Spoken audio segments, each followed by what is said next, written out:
Hospital के staff doctor सब बहुत अच्छे हैं, सब अच्छे से देखभाल करते हैं, कोई प्रॉब्लम नहीं है। न तो चिल्लाना पड़ता है, रात को आधे घंटा सीटा कुछ कोई प्रॉब्लम नहीं है। ग्लूकोज लगाते डॉक्टर देखते रहते हैं। चाय पानी नाश्ता जो मिलता है कंपनी का सब फ्री है, अच्छा है, सब कुछ बढ़िया है।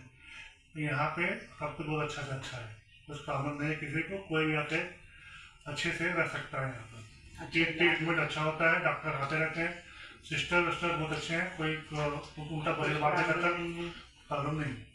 मैं कोई भी आपसे यहाँ रह सकता है, जो बोला ना मैं सबको एडवाइस करूँगा आके आप यहाँ पर दिखाओ, सब कुछ बहुत अच्छा है। अच्छा होगा, रिजल्ट अच्छा ही आएगा, आप सेटिस्फाई होके ही जाओगे यहाँ से।